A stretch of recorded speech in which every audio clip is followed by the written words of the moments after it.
of Dave's voice of God. Right. Just Dave sitting up there. Hey, don't be a dumbass. We are streaming now. Zoom Well, oops. It just the messaging started. that Zoom should give us is like something more along the lines of like video capture. What they call it, live streaming, and it's not actually sending anything live. So it's very misleading in what it is, but that's fine. Okay, It all right, works good. really well. So I think I need to move off center to be centered for Yeah, I'm your working on it too. template. I should make these a little bigger, but I'm not going to do it now. But Katie was right centered. She was good. Well, Katie's a true professional. She is. Tricked you into believing that. I love it. All right. I don't know if you've got it into the show notes yet, Katie. I have not. Do you need the link? Perfect. Wait, we have show notes? I have the link. Okay, good. I will pull it up. So let's be discussions, and I was being egotistical and believing that you would just say things to me and I would respond. But I will open up the. well, just so you can see what you Katie, anticipate. this is one of the many reasons why you are just so awesome. Yes, I agree.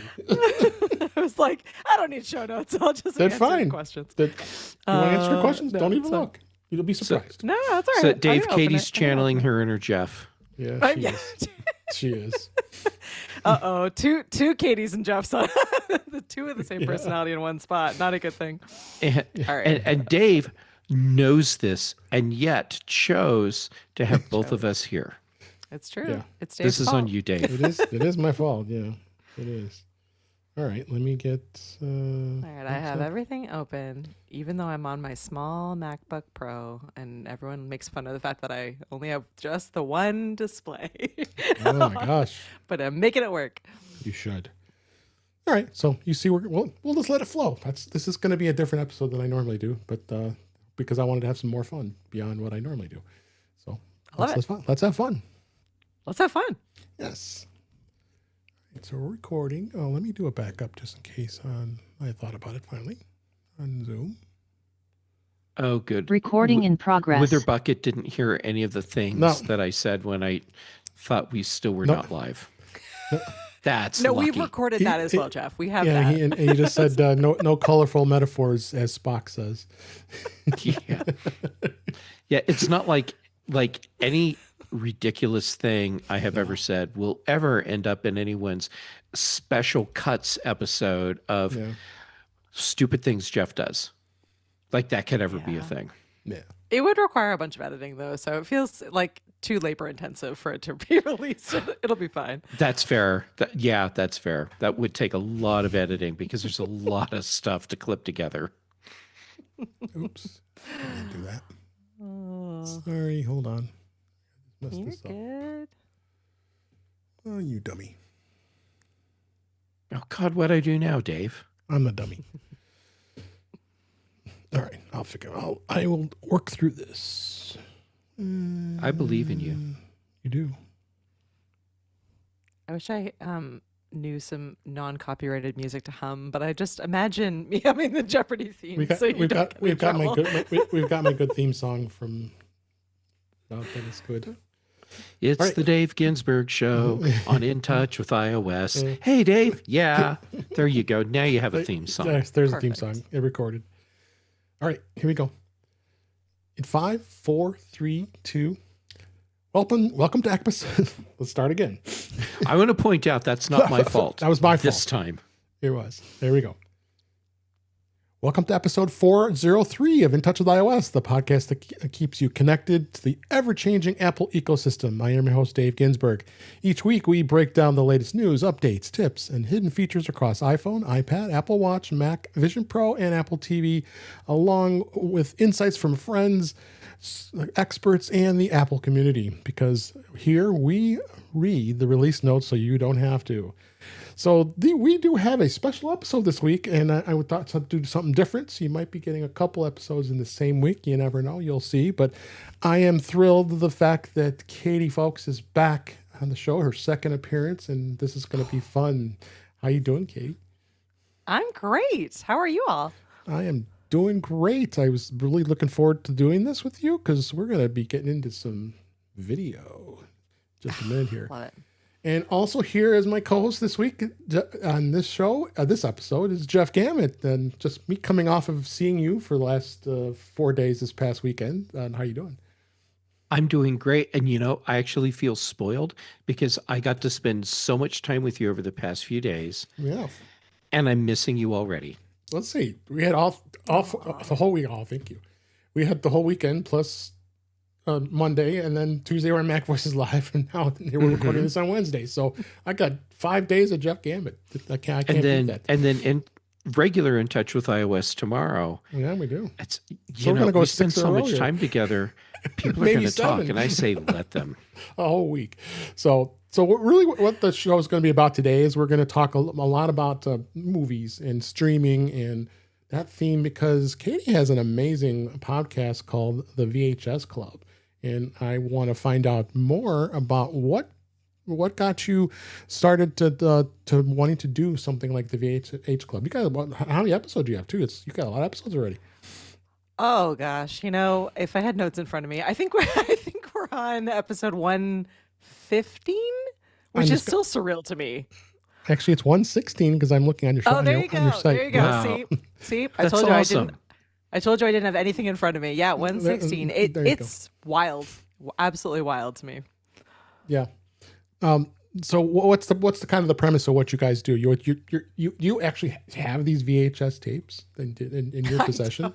I don't. I wish I was that cool. The the premise of the show, my childhood best friend and I, we have known each other since I believe 2nd or 3rd grade. Oh, awesome. We used to live next door to each other growing up, and then we lived together in a multitude of apartments when we were in college and beyond. And so we spent the mass majority of our time renting movies, watching movies together, and it was really like our love language. And so when I ended up moving to the States and she's still in Canada, we started years back. First, because, and I will just admit this right from my vulnerability right out in front of everyone, I am the person who hates being on the phone. The idea of video is like, to me. And so even with my best friend, my closest friend who I spent all the time with, I forced this poor woman to like have text conversations with me on Thursday nights while we were watching movies because she was like, well, we could just do a call. And I was like, no, I don't want to do that. I'm just going to live text at you while I'm watching this and respond back to your. And then eventually she sort of warmed me up to the idea of we could have it as a call. And then when we got into kind of the early COVID era, it became a video chat between the two of us.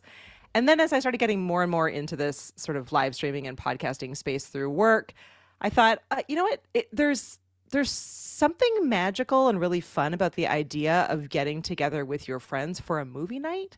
And there's just something so like visceral to me about these childhood movies that I just like want to talk about. And so we brainstormed the idea of what if we just did this show that was entirely us choosing movies from predominantly the 80s and 90s, although we have definitely spanned a little larger on either side of that. Yeah. And brought on guests and just chatted all about our favorite movies, and we take recommendations and we rewatch things. But yeah, I wish, so I worked at Blockbuster for years. Like that was my job all the way through. So I have a lot of DVDs, but I don't actually have a lot of VHS, but it just felt more, I don't know, the DVD club, not quite the same for me. We're in that like 80s range. So VHS club it is. Yeah, I am looking over at a closet right next to me here, and Jeff knows this closet over here. And I'm seeing that I put my VHS player. Well, actually, it's a VHS, the original. It was a Mitsubishi, actually. When I think about it. Oh, it's still there, and I haven't plugged it in years. But I should plug it in. I'm going to. I still have my VHS tapes downstairs and the collection, and I want to start. Yeah, I'm gonna go back and get some real nostalgia. I mean, let's say I go back. I'm a little old time here. I remember recording all these shows, and I think when Johnny Carson left the Tonight Show in 1992. I have that last episode recorded on VHS. So I should go back and watch that because it's the full the full one. That's Who knows how the awesome. tape is? I haven't even looked at it. Might have deteriorated by that point. So that's a long Yeah. time ago, like 30 years. And so that tape has been in existence. So, I just want to kind of want to talk a little bit about just the nostalgia of VHS, and I'm just remembering. I go back in the really old days. I mean, my father had, when he bought a video player, it was Sony Betamax. Oh yeah. So yeah. and then there was the Betamax VHS wars. Like yeah, oh that I the remember wars, that. yeah, remember the wars? Yeah, so it was I mean, that machine was an absolute beast. I mean, it was just this huge machine, and of course, me being the tinkerer I was, and Dad wasn't too happy when I decided to open it up and wanted to fix it, and if there was a problem with it, because the tapes, you remember how the tapes move. I mean, the big mechanical thing that goes around the drum, and it has to start spinning. And the tapes get jammed, and it just wouldn't work. And there was the big wars, but I always was brainwashed into the thinking, oh yeah, Beta's the best. It's always the best. Beta was a better was the best, though. technology. Yes, it it was a better was. technology. Yeah, it lost out was. predominantly due to the adult movie industry. Really, is the Yep. and marketing. Really, Yeah. so it was not the weaker choice. It was the better choice. But here we are. Yeah, so it was. So I remember that, and then always recording videos, recording shows, and I mean, we think about it now. Why would I do that anymore? Because we got streaming. We'll get to that in a bit here, but I just wanted. I'm kind of that's what I wanted to do with this episode, just to go down the kind of that road of where we've gone with VHS and to where we are today. But yeah, I mean, I remember I must have had. I mean, I think I had two VCRs that I kept. I can't remember. That's the acronym you have to use. VCR. I'm calling it video player. VCR. No, it's video cassette recorder.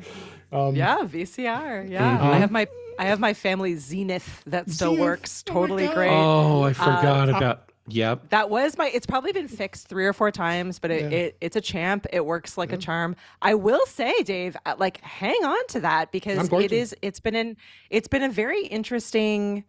We are in a very interesting time, or at least in my opinion anyway, because we really have gone full circle. Like when it comes to sort of generations and nostalgia, we are now seeing a really big resurgence of people who are canceling streaming services and are entirely going back to watching tangible owned physical media, whether it's VHS or DVD or Blu-rays, because they want to get out of the binge culture. They want to intentionally choose something. They want to feel like they own it. They don't want to feel like Amazon or whatever service they've rented or bought purchased it from isn't gonna take it away from them. And they want that nostalgia that we were talking about. So it's been kind of fun to sort of be accidentally in this space where it's kind of like my whole life centers around all of this new media technology, but then my passions are all in this kind of nostalgic space, but they really are sort of slamming into each other in a very interesting way. And I am definitely seeing a lot of people who are intentionally living in both worlds, but living in those spaces in a very particular way. So it has been interesting, but those are now worth more and more. I'm trying to buy a CRT TV that has the built-in VCR, because I was like, Oh, wow. that would be so Oh my God, fun. I had one of those. And they're so expensive right now. They're $400, used on Facebook Marketplace. That's crazy. So don't get rid of it, even if you want to, at least if you do, it's like iPods, right? People are wanting to collect it. Same thing. Yeah. Well, I have the first gen iPod still, with the FireWire connector. So I'm a nostalgia kind of guy. I have cassette tapes. I still have the cassettes up my cassette player, but I actually bought the Ion one so I could hook it up to the computer to be able to record off the tapes. And of course, I got the turntable. So I'm old school. You don't know me, but when I was in high school, I worked in the AV. I was in the AV club, so I was the guy who pushed around the 16 millimeter projectors in the hallways to bring them to when we brought it to the classroom, so we had to watch a movie. Remember those days? And the big Wallensack cassette tape players that they had. Those you had to wheel into the room so you could play a lesson on a cassette tape. And my old reel player, I had one of those too, and had my TIAC. That was the one I had, and you just loved playing with that. But then being in the AV club, you also got to work with the girls because they have their dance group that Oh, you need yeah. help editing all the songs. So I had to do this on a big in a recording room with a big reel to reel deck, and I'm doing the splicing, and I'm splicing each song into each with the leader between each one, and having all that music. I love it. And it was it was a really cool thing. So I'm all in with that. So we got a couple people in the chat room here at the youtube.com/intouchwithios, and Cletus is saying, hey, and he says, is this Thursday? No, Cletus, we decided to do a really special episode, and we're talking about VHS and video and where it goes here. So that's what we're doing today. So I not only am I all in with the video and what your guys are doing, this is I think some fun things, but I think back to where the VHS tape was and the way it is not and the way it is now. We're seeing everything digitally now, so we see you want to look at the movie trailer poster, and you want to see the back in those days you had the taped strip on the edge of the video, so it had the name of the movie, and then you pulled it up, then it had the top label on the tape, and then sometimes you would have some liner notes inside the box, but not too many times. Usually they would just be satisfied with just what was printed on the box, right? So as we evolved with VHS, I mean, it just continued, to just flourish. The Panasonic obviously was the biggest name, because they were the one who created the technology. You look at Panasonic today; they're completely out of the consumer market for the most part. But back in those days, they were the biggest name. You had Sony and Panasonic, the two big guys who created this whole mess called VHS and Beta. Jeff, what are some of your thoughts? What are some of your memories and thoughts of what you don't have a VHS player, do you? I do not. I got rid of my VHS player years ago because I wasn't using it at all. And the movies that I wanted to keep, I had repurchased as DVD. Yeah. You and I are on the same page. Yep. Yep. So there was a point where having a VCR was just kind of a waste for me because I was using it for nothing. It was simply taking up space. It sat on a shelf for years, and so then I finally got rid of it. But the whole thing with the VCR and VHS back in the day, it cost a lot of money to buy a movie. So we all went to Blockbuster, and that was like a ritual in and of itself. Yeah. Because it was like, okay, we're coming up on the weekend and friends are coming over. So we got to go and pick out some movies, and hopefully you get some of the new releases, but everyone's already picked up all of those. So now you're going through everything else, and it's like, well, I guess we could watch RoboCop again because they still have 2 copies of that, or whatever. But part of the fun of the home movie watching experience was the trek to the video store and getting the videotape. And when I compare that to today, you can still have some of that experience, like get a bunch of friends together. What are we going to watch? Okay, what service is it on? Are we going to just rent the digital thing? And then you stream it. But then invariably there's the side problem that goes along with that, which is you go to stream a movie, and why is the app suddenly not working? Or why is the movie just not loading, and whatever. And now you're like unplugging and replugging and sorting stuff out. And then, okay, now we can finally watch. What are we watching again? But anyhow, there was just, or the spoiled for choice. I am entirely guilty of, okay, let's sit down and watch a movie. It's 8:00 and we, it's a weeknight. We should get to bed earlier. So we should start something now. What do you want to watch? And it's like, okay, let's go through the different services that we have available. What are they showing? So much. And then it's like, okay, well, do you want to watch a comedy or an action film, and then it doesn't sort it that way, and then you're like, what did one of our friends suggest to us? And we're pulling up our phones and going into like the notes app to be like, what were the movies that people recommended? Whereas at least within like the video store, it was a contained experience where you were like, well, these are the 4 new releases and this is everything else. It was curated for you in a way that felt obvious and easy, and you were inevitably going to end up with something. It may not be your first choice, but you would have a choice.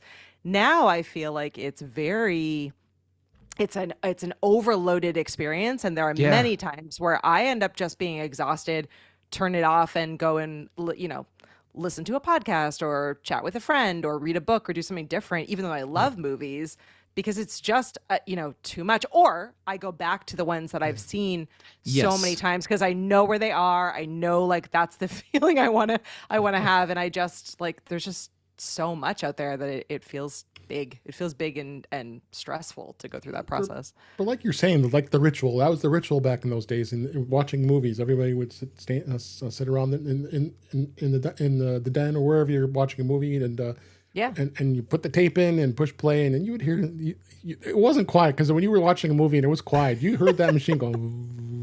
It's not like it is in the streaming world again. Yeah. So it was quite the way of we did things. So as far as like collecting culture and rediscovering forgotten films, there's a lot of films out there that probably aren't in print anymore. I mean, a lot of films ended up back onto DVD. I haven't even touched on that yet.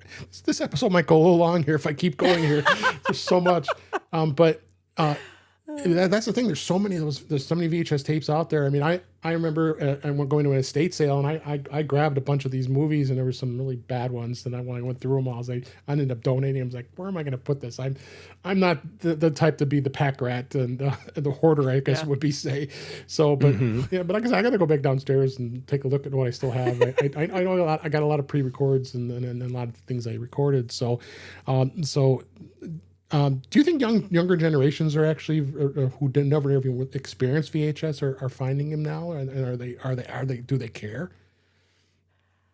I think they are, and I think they do. I think it's a nostalgic experience, right? In the same way that like the same clothing styles circle back around again, where all of a sudden everyone wants to wear bell bottoms again, and everyone's like we're right now we're back in the early 90s, late 80s for fashion, for music, for just for all different kinds of culture. So I do think we are seeing more people like playing around with it. And I will say, like, as a parent, parents who grew up in those generations are also like feeling very nostalgic, and I think are reintroducing it to their own kids. Like I know even with my kids, like there's something they find it more fun in some ways to be like, okay, what ridiculous movie are mom and dad going to make us watch? And then it's like we have a game now where we're like, does this actually like hold up? Like for like you as an 11 and 14-year-old are watching it and are going like, what the actual heck are we watching? Yeah. Like, is that still a fun movie for you? And some of them surprise us in different ways. And, and sometimes they are just horrible, but some just hold your attention, and it's just an interesting time because again, like you have so much content coming at the younger generations all the time through YouTube and TikTok, and it's so like it's like quick hits, but it's very like they get stuck in a loop, right? So I do think that there is still something about my kids at least seem to really enjoy the idea of we're going to unplug for a bit and we're going to watch a movie together, and still are like, let's get fun snacks, let's get fun drinks, let's like make the space really cozy. And I love that. I hope that they they remember those memories fondly and hold on to it, because it does kind of reset your mind, I think, a little bit and make it into more than just the content itself and the actual experience of who you're spending the time with, and and all of the pieces and elements around it. Yeah, and it's just changed. It really has. So I didn't even mention having the Be Kind Rewind. I'm sure you saw those were your signs that you saw in Blockbuster all the time, and having those rewind machines. I mean, I used to work at Service Merchandise. Remember that store? Oh my God, Service Merchandise. That was the place I worked when I was in the 90s. That's awesome. And I worked electronics department, of course, no, but that makes the total sense. So I sold a lot of VCRs. I can tell you that. Yeah. But with VHS tapes versus binge watching on Apple TV, boy, video has really changed. It really has. But has it really? Are people's, like you said, you mentioned before, people wanting to go to physical media and still use that, and there's still people who are pretty much stuck. And I mean, I'm pretty stuck on streaming at this point.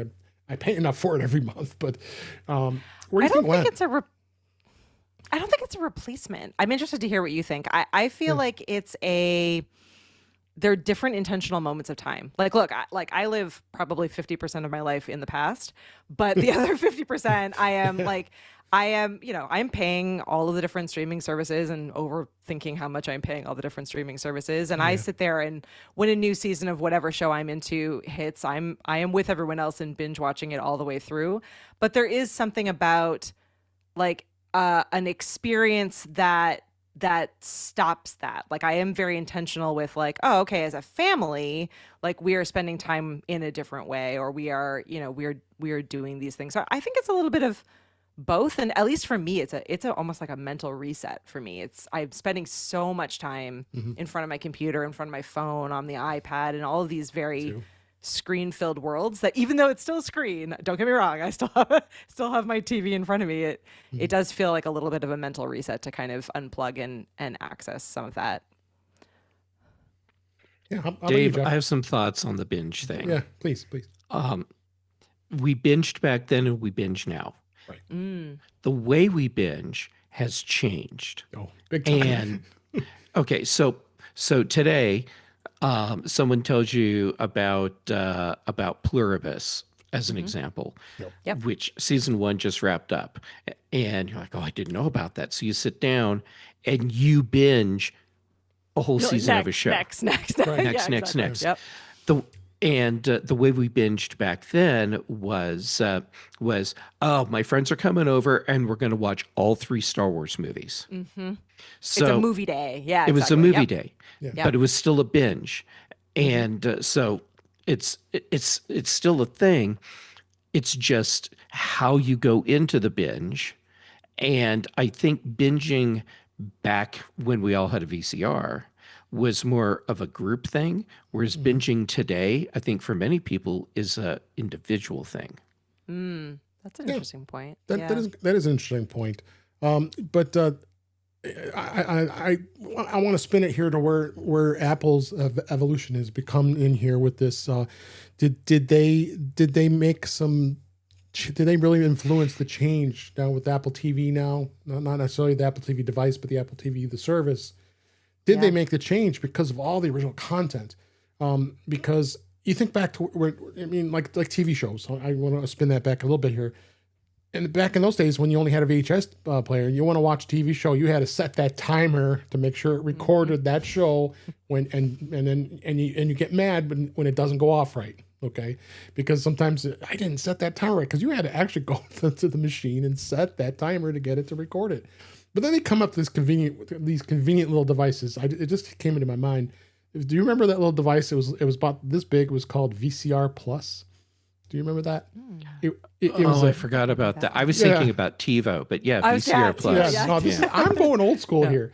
There was another way of being able to. It would kind of be connected to it, or it would do infrared. It would send the signal from this little device.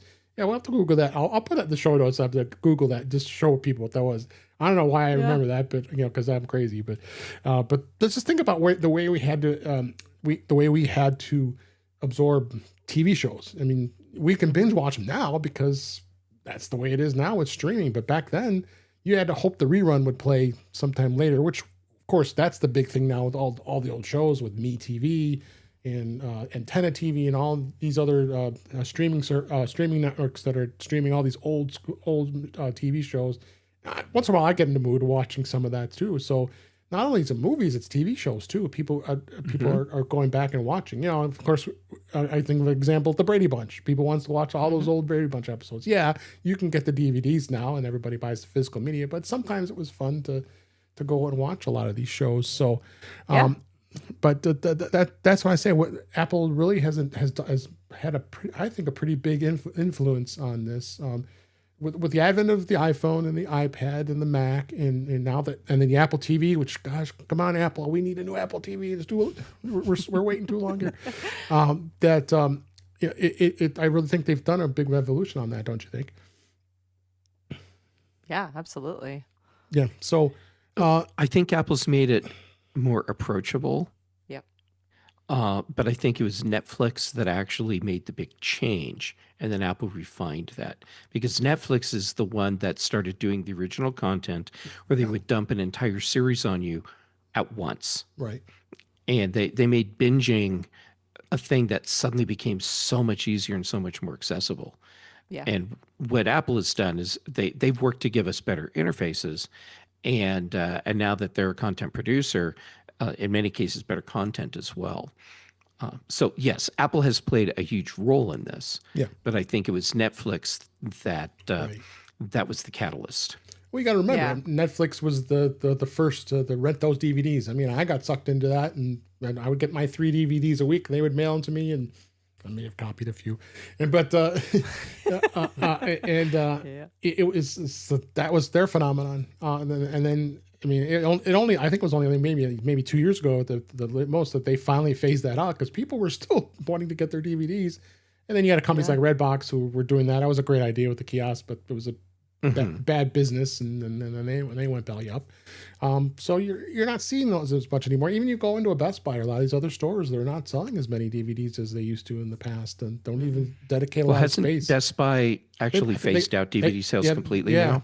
They phased out completely. Yeah, so it's tougher to find them. I had a big DVD collection too. It's all vintage, right? It's all this is all now going to be in the vintage spaces and in secondhand sales and in libraries. Yeah, it'll be interesting to see what happens. I think that there's a time and a place for all the different things. Even in the binging culture, it has been interesting that we now have also seen a shift from, I believe, all of the streaming services where some shows drop in one season and you can binge all the way through, but there are some where they still do follow that weekly structure, a posting cadence to try to pull in kind of that audience of who wants the excitement of waiting for the next week and to have the water cooler talk with all of their friends, figuring out what's going to happen, right? So they're still playing with all the kind of different formats, and they're really still figuring out what works best. And it's just this hodgepodge of all of, what we saw with cable TV, and the streaming services are not that different, right, from what we had with cable, and then you have movies in between, and even how we approach movies is very different, how it the move from theater to rental to purchase was a very different process than now, where you have some theater releases, but then some releases that are right to those streaming services, and so it's kind of a space where at the moment, all formats are still on the table to some extent, as they sort of figure out what works and what doesn't, to be able to keep audiences tapped in and paying. Yeah, well, and then go back to now. Let me talk a little bit about movies and the way we consumed them. Again, obviously, Blockbuster was the biggest thing in the world at the time, back those days. Movie rentals and purchases. When iTunes first started out, that's all you really could do. You really didn't even think you can rent a movie. You had to buy it, actually. You had to buy it. Yeah. And then they started realizing, maybe we can make a little more money here than renting them, and they do that to this day. So you see that, and then the hardware that we're using today, and you got a little tiny little Roku box, or you can have the Apple TV, which we all love, or you can have the Amazon Fire Stick, and then the smart TVs. So that's where we're all in the place at this point, the way we consume all of this versus that trusty VCR that we had back in the past. So quite an evolution, I think. Anybody? What do you got? You have some thoughts on that, Jeff? Um, where do I want to go with that? Where I don't take us down a rabbit hole that's 3 hours long. Um, it's yeah, okay. Yes, I agree with you. We are in a flux state where all media is in play, and I think we're seeing physical media sticking around more than networks and studios expected, Hmm. because there's enough people that are realizing, oh wait, when I buy a movie off Amazon Prime or Apple Music or wherever I get it, I don't actually own that Yeah, movie. do I own it? Yeah. Right. Yeah, and if the studio decides to pull that from the service, then it's just gone, and the movie that I paid for, I don't have anymore. Hmm. And or in some cases there'll be like a revision or something where they fix something in the movie, and Hmm. the version you wanted to watch, that's not what you see the next time you stream the movie. But if you buy a DVD or a Blu-ray, the version you watch is always the version you watch. And I think that's becoming more popular for some people. Yeah, I would Yeah. agree with that. And if you're watching older movies, like this has been the challenge with doing a podcast where we're watching older movies, is that it's this it's an interesting thing, because as you said, I don't own all of these movies, or in many cases I own it and I still haven't finished building out my little like movie space in the house that I'm in now. So it's like I know it's up there somewhere. But Hmm. they are really hard to find in a lot of cases because there's a constant shuffle with the streaming services. So it's like, well, if I do a quick search, it was like, well, Apple had that last week, but now it's been like passed along to Netflix, and actually like it's now on this different service. So unless you have all of the services and it is a more common movie, then maybe you'll be able to access it, but otherwise good luck. Like there are a few movies out there that are not available on any of those Right. services, and if you don't have the DVD or the VHS, you're not gonna watch it. Like it's just too weird or too much of a cult classic, and it just never got Hmm. transferred over onto those services. So it part of it, I agree with you, Jeff, is caught up in this idea of like, do you actually own it? Like, are you just throwing your money away and you're out of control? And then part of it is, if you're geeky and weird about movies like I am, sometimes you might not be able to actually access the movies that you really want to see or want to have and collect and be able to watch again, which is again such a weird feeling for me, because I so many of those movies I owned, and then I remember at a point in time where I was trying to be less, hoarding about everything, and I was like, all right, well, I got to cut down my collection, because now we have the ability where I can like easily buy these, at on eBay or at Walmart Hmm. or all these different places, or I can easily access them now more digitally in all these different places, and so I don't have to have my shelves filled with them. How clean and wonderful that is. And then it just became harder and harder for a lot of me to find a lot of my favorite movies, and it was this disappointing realization that, oh shoot, now I might not be able to watch the things I want to watch because Hmm. not everyone else likes the same stuff that I do, which can be disappointing. Yeah. Katie, a perfect example of what you're talking about for me is the movie Dogma. Oh yes, Yeah, right, yes, yeah. So it was available for those of you that don't know the Dogma story. Amazing movie, amazing, and yeah. it came out on DVD, Hmm. and was available for a window of time, and then was pulled because then there was this legal licensing fight that came Hmm. up, and that was it. So if you didn't already have the DVD, you didn't get to watch Dogma anymore. And because of the legal fighting, you couldn't watch it on a streaming service. Hmm. And this has been what, 20 years? It's been a long time, yeah, And yeah. but Kevin Smith did make an announcement that it's all been resolved finally, and so we'll be able to start streaming Dogma. I don't know when, soon. Yeah. Um, but yeah, I mean, there you go.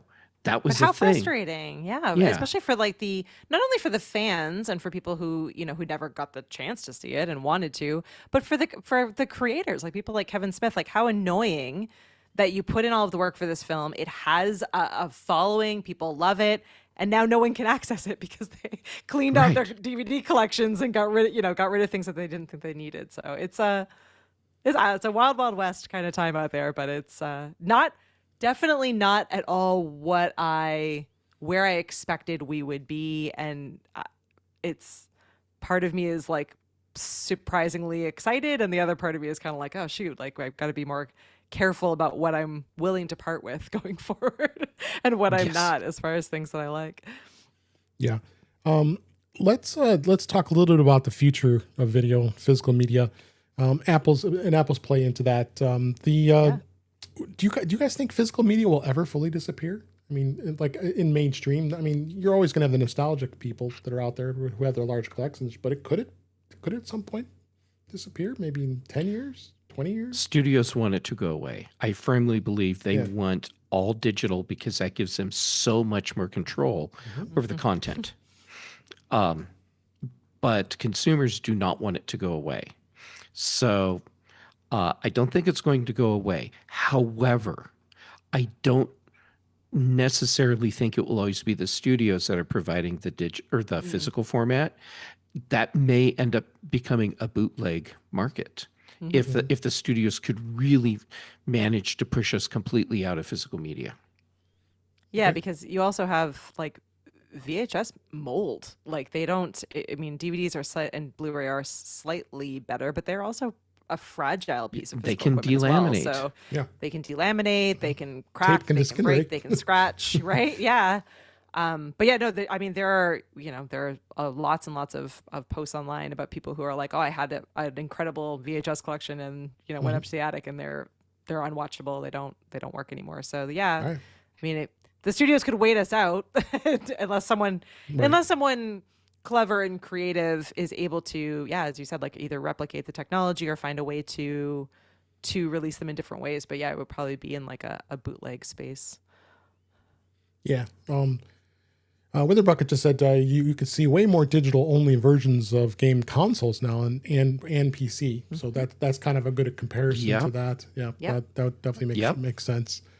The other thing is there any niche survival for collectors, boutique labels, and nostalgia? Do we have a lot of those? There's still gonna be a ton of those people out there. I mean, you go to these flea markets every week and they're selling all these old VHS tapes and people at garage sales. I mean, you're still seeing them, and there's still a lot of nostalgia out there. Prices they're going up too. Like they're going up and up and up, and you have the rise of Instagram, TikTok, and YouTube creators who are building out this is like goals for me, but building out these like incredible like retro vintage quote unquote basements with their whole collections, and have like in many cases hundreds of thousands of followers, millions of followers. So like they are building a big digital empire around this idea of a time and a space and a feeling and a community that's all in this nostalgic space. So it's been fun to watch. Like some of the spaces just really like take you back. It's cool to see. They got the shag carpet, the like particular style of sofa that you could probably imagine in your head, the floor model TVs, the VCRs, and the macrame blanket over the couch. Yeah. I mean, it's kind of like Dave, vinyl too. Go ahead. You just read my mind. Yeah. I mean, the whole thing with the vinyl revival. And of course, that's going to be a thing for video as well. Yeah. I mean, I've got, again, keep pointing to my closet over here. I have a huge bin of all my LPs still sitting in there. Take them out of the closet, Dave. I can't. I got you got to get the turntable out and get that. In fact, I think I bought a Victrola. Those, remember that they have the ones now in the case, the new ones, because I saw it at CES. I have it there. I was playing it because, again, went to the estate sale and I grabbed a bunch of 78 records and wanted to play them. So at least I played them for a while, and I was like, I don't want to collect these. I don't want that. I've got no space for this stuff to save. So I donated them. So, but yeah, I mean, all these mediums. I think like the 8-track players too. There's still people out there still playing 8-track tapes, and so we've got it's so cool. To be fair, Dave, 8-track was actually a really high quality audio was. format. It The was. problem was Betamax, that yeah. halfway through one song, it had to flip over. It would go But, click, click, click. Yeah, but I mean, the audio quality was It really was. good. It was good. So much me. There were so many ways when you listen to things and how much it evolved over all these years. Do you hope doesn't get, do we hope that it doesn't get lost as all these videos go fully digital? Because you could lose a lot of these movies if they go buried somewhere. I mean, it's hard to find. Sometimes it's hard to find those things. But I mean, the advent of YouTube, there's so many people, and a lot of a lot of movies are becoming out of copyright too, where they can just share it and there's the movie you can watch on YouTube too. So I don't think at least anytime soon we're at that risk. Because we're also in this like interesting space where, because the generation, like, I mean, my generation and maybe even like one younger and one older have some level of disposable income, want to be in these spaces and want to, so we're at like an interesting time for, at least for a large group of movies, and they're all celebrating anniversaries, and we haven't been all that great at, like, there's been so many remakes, sequels, all of that. So it's pulling back a lot of those movies and a lot of the movies that were similar or surrounding or of the same time. So we're in a phase where there's less and less kind of new ideas for movies and culture and pop.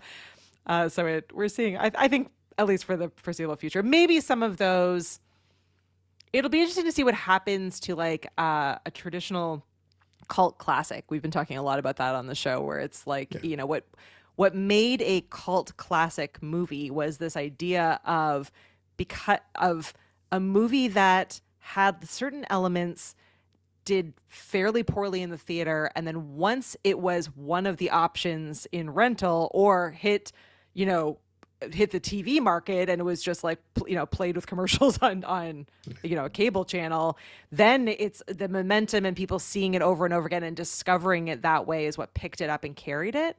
I do wonder how many of those sort of smaller films, smaller productions that are, it's such a crowded market and space right now that I don't know how well some of those are going to be able to compete, or what lifespan they would have in a streaming space at the moment. It's a little bit, but I don't know, maybe that changes over to like the niche YouTube shows and things that are hitting now, where they do have an audience, but it's a smaller audience. It grows grassroots. Maybe it'll be a different space, but I don't know exactly. I haven't figured out exactly personally what that might mean for like some of those movies, like how the formula for getting some of those movies out there is definitely going to be different for sure. Yeah. Just going back to the chat here at youtube.com/intouchwithios, Witherbucket. In fact, I keep forgetting I can add to the broadcast here. There we go. Ah, look at that. Isn't that cool? So he says, I'm 38 and slightly too young to ever have ever seen the tech that I didn't last. Laserdisc, beta, 8-track. So he didn't even know anything about it. Hey, now you should, because I'm 42, so you're not that far off from me. Right. And don't forget standard cassette tape, which was a horrible audio format, but it was so convenient that it became very popular. Yep. And the control, like, there was something magical about the idea of, I can make you a mixtape. I can I can spend the time, and I can like pause and record and stop and build, like, curate this list, which is still, I mean, even that is still something that we can replicate in the digital space. But again, there's something, I don't know, fun or like harder work, I guess, with the tactile, like, this is a cassette tape I made for you. This is a mixtape I made for you. Feels more intentional or more valuable, I think, to me on some level than like, I made you this Spotify playlist. Exactly. Yep, I get it. Yep. Oh my God. I mean, I did the cassette tape. I'm going to go this comment here with Witherbucket. He does have plenty of VHS and cassettes. So. Okay, good. Okay. So Okay. We feel better there. I remember putting together a playlist for my dad. He wanted 50s music. I got all excited about it. We would get it off of the cassettes and on the and the albums and records and make a you made your favorite playlist on a cassette. So I still have the notebook that I had with all the list of that. And then I had a teacher that was a music teacher that I was real close to in high school, and had all he let me copy all of his cassettes that he had all this music. Think about how you had to do that too. So yeah, I agree. I don't think it's going to be something that's going to be going away anytime soon. I think people are going to still be nostalgic, and I mean, like I said, I've held on to. I did get rid of most of my cassettes. I still have a few up there, but I have all the mediums. I've got everything that's been except 8-track and reel to reel. I wanted to hold my reel to reel player so badly, but it just I kept moving it with me. It's just so big, and I had the tapes, and yeah, I got over it. So, Dave, I just had a thought about the whole mixtape thing. Yeah. Doing the intentional act of creating a mixtape, there is something very special about that. You're absolutely right, Katie. It is. But the way we can do it now, where we're actually making like a playlist, that also opens up new opportunities.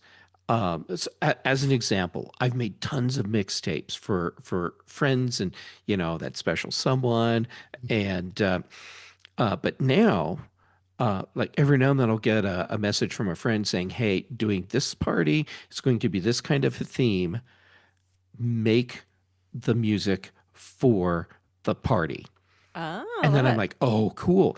And so I'll put together, like 3 hours of music into one playlist, and all themed, and get figure out the order and everything, and it's super cool and fun to do, and then share that.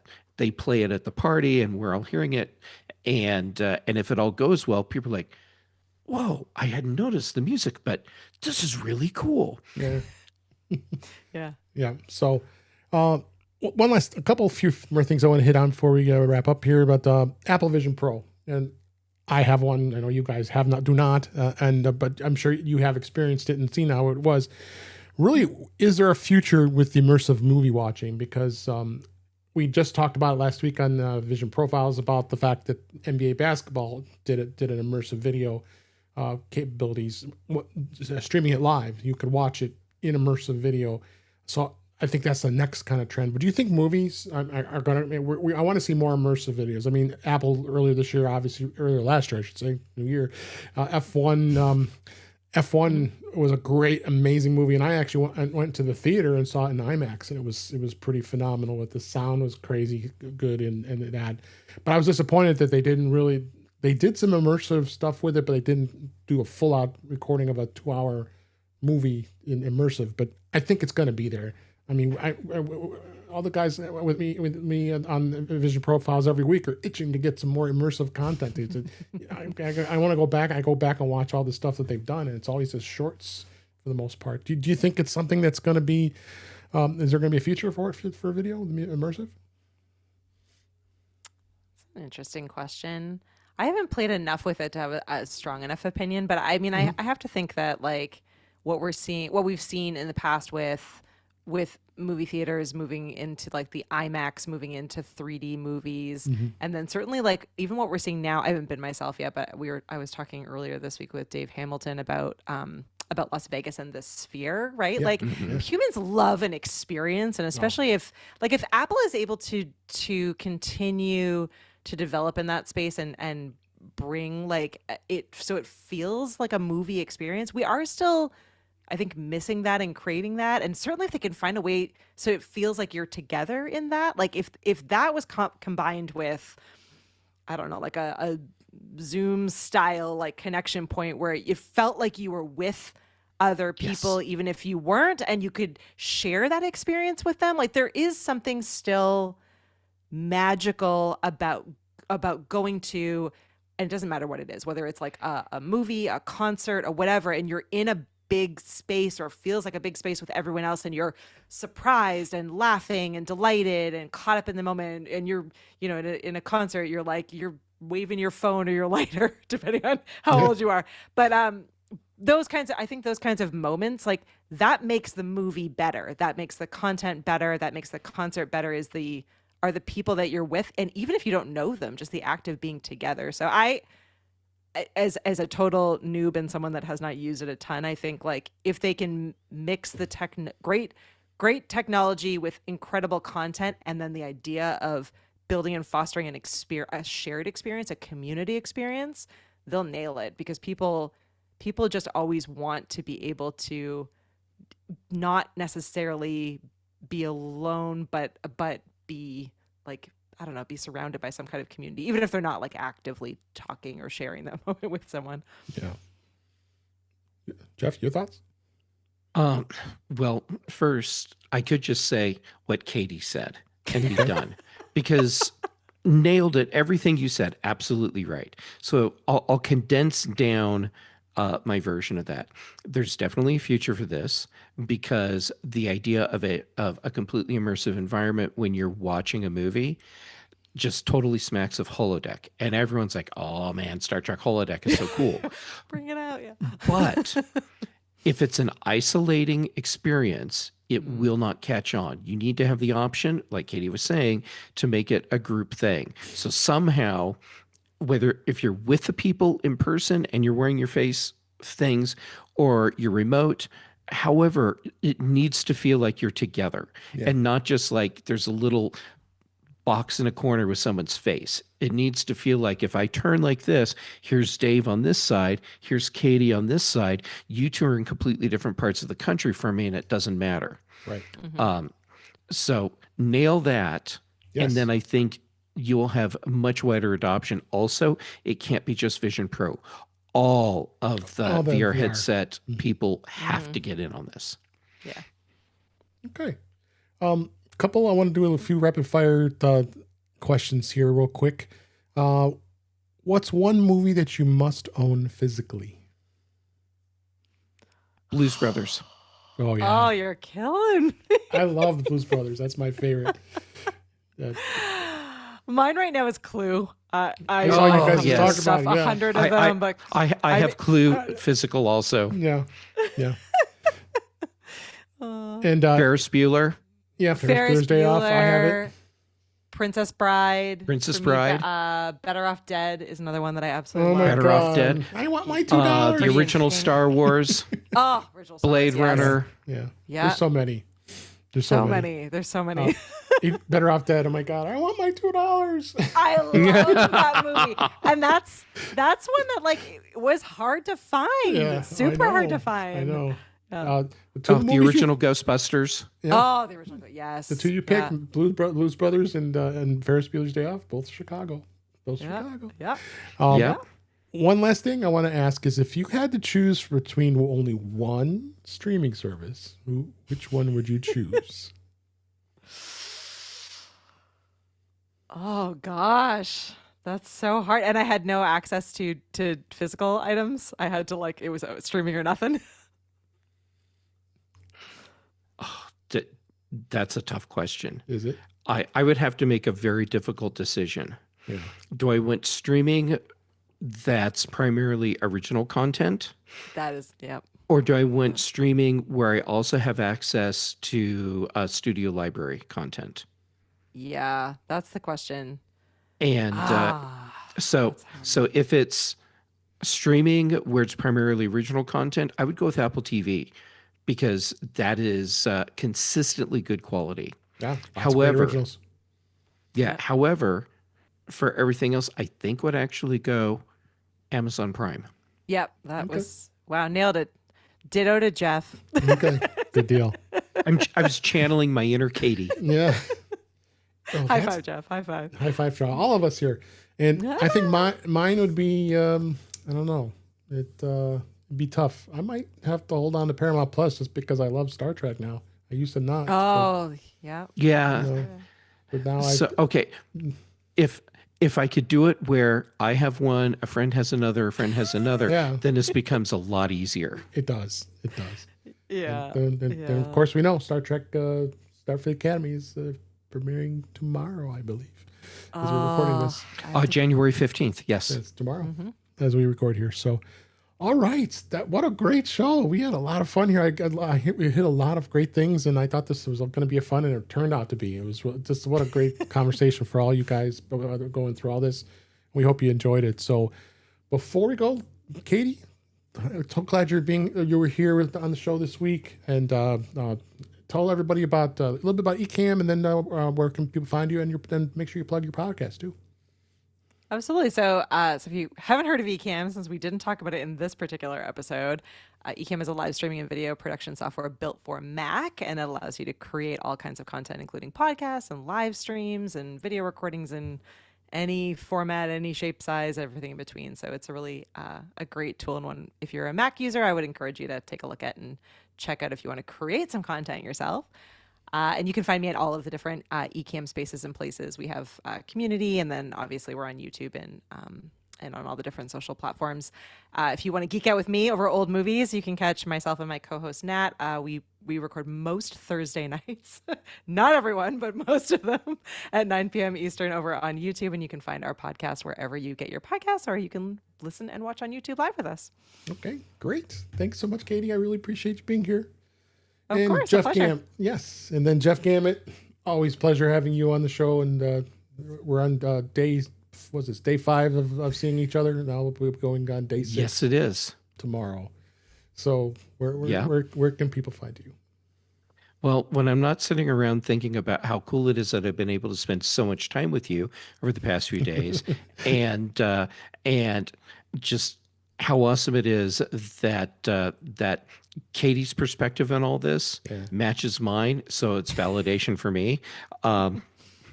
I'm busy on social media posting things like I did today, a coat hook that I called an octopus with a horn thing.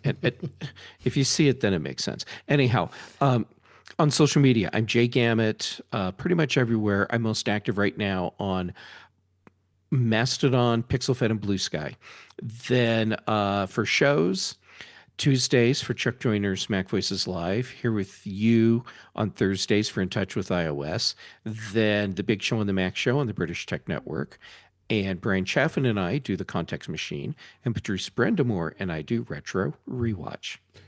Well, great. Thank you for being here. And that is going to be a wrap for this week. Please send your comments, questions, suggestions to our email address, which is feedback@intouchwithios.com. You can follow us on Blue Sky and Mastodon. It's at In Touch with iOS. Support the show. Buy me a coffee at intouchwithios.com/coffee. We would really appreciate it. You can become a patron of the show on going to patreon.com/intouchwithios. We have 2 tiers available to support the show. We would really appreciate it. Make sure you like, share, and subscribe when we're live streaming, which is usually on Thursday nights at 8 p.m. Eastern, 5 p.m. Pacific on our YouTube channel, which is youtube.com/intouchwithios. Well, we shout out to Witherbucket and Cletus for being here and hanging out with us on this special episode, and appreciate it. And we leave up the live streams, and you also can go back there and listen to past shows. You can subscribe to the show in your favorite podcatcher, including Pocket Casts, Overcast, Apple Podcasts, and many others. But better yet, just go to our website, intouchwithios.com, where all the links to listen to us are there. And I'm Dave Ginsburg, and you can find me on many podcasts, including the Vision Profiles podcast, which is on Monday nights, and Mac Voices Live on Tuesday nights, and we record on Thursday nights with In Touch with iOS, and on the Mac Show on the British Tech Network on Fridays in the morning usually. And you can find me on Mastodon and Blue Sky at DaveG65. Thanks everybody for listening, watching. I hope you really enjoyed this special episode. We had a lot of fun doing it, and we'll talk again soon. That was awesome. Yay! That was Happy a lot of belated fun. birthday, Jeff. Oh, thank you, Katie. Yeah. Did you have a good day? I did. Yeah, that's why Dave was out here. I mean, Dave was there, so obviously it was fun for both of you. So obviously it was a great time. Oh, that's so good. I'm glad to hear it. I'm saying goodbye to live stream. Bye, live stream. Oh, hey, bye, live stream. Bye, live stream.